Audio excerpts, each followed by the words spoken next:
නාමල් රාජපක්ෂට වැටිලා තියෙන නඩු ටික කියන්න ගියොත් මං හිතන්නේ ඒක එකින් එක පෝලිමක් තියෙනවා. ඔය ක්‍රිස් ගනුදෙනුව වගේ එකක් දැන් ඇහෙමින් පවතිනවා.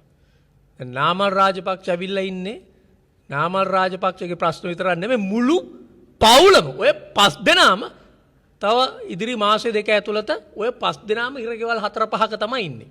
මතක තියාගන්න. 5 දෙනාටම ඔය එකම පවුලේ 5 දෙනාම ඊළඟ මාස දෙක තුනේ ඉන්නේ ඉරගෙවල් වල. ඒ විතරක් නෙමෙයි රාජපක්ෂ සනුහරේම.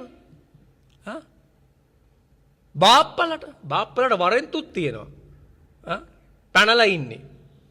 දැන් ඊළඟ බාප්පා අපි දැක්ක වෙවුල වගේ එනවා. අත්අඩංගුවට ගන්න එපා කියලා කියන්න වෙවුල එනවා. ඔය ස්විප් එක ඇදෙන්න නියමිතයි. ඊට පස්සේ මහප්පාගේ ළමයි. ඊට පස්සේ මේ රාජපක්ෂ සනුහරේම ඉන්න වෙන්නේ ඉදිරි මාසය දෙක ඇතුළත ඉරගෙවල් වල. මේ කතා ටික නම් අපිට හැමදාම දේශපාලන වේදිකාවේ අහන්න ලැබිච්ච දකින්න ලැබිච්ච දේවල්. හැබැයි ඒ වුණාට මේ වෙනකල් තාම නාමල් රාජපක්ෂ කරපු අන්න අරක මෙන්න මේක අන්න අහවල් දෙය කියන එක ඔප්පු කරන්න බැරි වෙලා තියෙනවා කිසිම තැනක. ඉතින් මන් දන්නේ ඒ හින්දාමද කොහෙද නාමල් රාජපක්ෂත් ගේම් ඉල්ලන ඕනම තැනක ගිහින් මාධ්‍ය ඉස්සරහ සහ හැමදාම පාර්ලිමේන්තුවෙත් කියනවා මාධ්‍ය ඉස්සරහත් ගිහින් කියනවා පුළුවන් නම් ඔප්පු කරන්න. අපි අහවල් දෙය කරා කියලා අපි අහවල් වැරද්ද කරා කියලා පුළුවන් නම් ඔප්පු කරන්න කියන කතාව නාමල් රාජපක්ෂ කෙලින්ම කියනවා. අපි දැකලා තියෙනවා තරම් උසාවියට එනවා අප හම්බුණා කියනවා අහවල් දවසේ උසාවිය තියනවා කියනවා එයා යනවා ආපහු වෙනවා. ඉතින් ඔය වගේ දේවල් තමයි අපිට දකින්න තියෙන්නේ. ඉතින් මට හිතා ගන්න බැරි ඔය දේශපාලන වේදිකාවේ කරන කතා හැම දෙයක්ම ඇත්තද බොරුද? එක අරයා මෙයාට දොස් කියනවා මෙයා අරයාට දොස් කියනවා.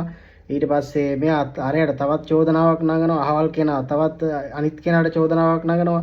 මේ ඔක්කොම මැතිවරණ වේදිකාවේ දේශපාලන වේදිකාවේ කරන කතාවද කියන එක ගැනත් අපිට සැකයි. මොනවා වුණත් රංජන රාමනායක විතරයි ඇත්ත කිව්වේ මේ ඔක්කොම යාළුවෝ මල්ලි මේ ඔක්කොම පොලිටිකල්ස් ෆැමිලි මෙම්බර්ස්ලා කියලා. ඒ කියන්නේ මේක දේශපාලන පවුලේ හිතවත් උසහ සමාජිකයෝ කියන එක ඔහු ඇත්තටම කිව්වනේ. ඉතින් ඒවත් එක බලගුවට පස්සේ ඉතින් මේවා හැමදාම කියන කතාවද කියන එක කියලාත් ඉතින් අපිට විශ්වාස කරන්න බෑ. මොකද හැමදාම මිනිස්සු නඩු අච්චරක් තියෙනවා මෙච්චරක් තියෙනවා කියනවා ඒ වලට යනවා එනවා විතරයි අපිට දකින්න තියෙන්නේ. නාමලුත් බය නැතුව ගේම් ඉල්ලනවා පුළුවන් නම් මාව හිරේ දාන්න පුළුවන් නම් ඔප්පු කරන්න.